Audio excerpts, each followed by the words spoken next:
we are in a challenging time for sure.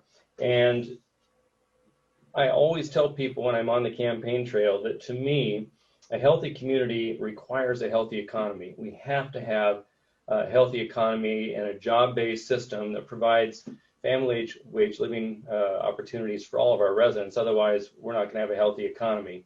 But we can create a better future with better synergy now that we're coming out of the pandemic. And let me tell you some things that are going on. As a member of the Lakewood City Council, I was appointed to the Pierce County Regional Council and sat on several boards that help fashion and develop what's called Vision 2050. It's a working document from the Pierce County Regional Council to the Puget Sound Regional Council that embraces all sorts of stuff involving how we live in our communities in terms of job opportunities and targets, employment opportunities and targets, and housing targets. That's important because in this last iteration of the 2050 Vision Plan, we focused on creating a jobs housing balance for Pierce County. We pushed that really hard because we know that one of the issues that we need to do is attract more jobs in this regional economy down to the Pierce County area to keep people employed where they live, but also to remove cars, excessive traffic off of the freeway. Auto emissions are one of the highest categories of emitters for carbon pollution in our state. So to the extent we can bring more jobs down to Pierce County and have people live and work in this area, the better. So that is a key component. How are we going to accomplish that? As chair of the Economic Development Board for Tacoma-Pierce County, I've served in leadership for the last 6 years working on our 5-year work plan. Now it's been changed a little bit during this COVID opportunity, but our 5-year goals are to create 2,800 jobs with local companies in Pierce County that will invest $159 million of private capital into our economy.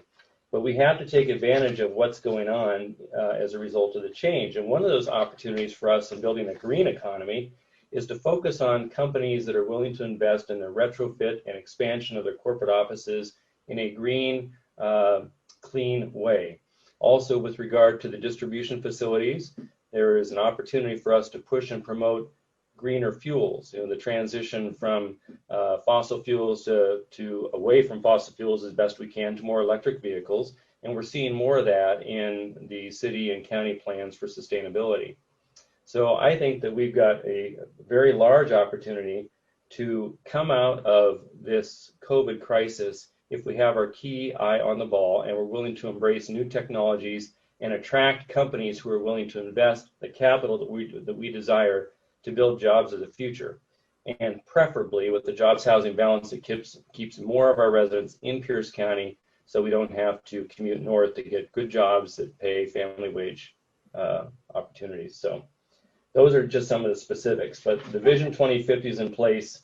The work plan from the Economic Development Board is in place. It's got to be tweaked a little bit now, and I think that continuing the path toward shifting away from complete fossil fuel reliance is going to be critical. You see that already in the port with the focus on LNG. We all know it was controversial, but we also knew that it was a way to get away from dirty bunker fuel. So those types of planning decisions and encouraging of investment will move us away to a more greener economy.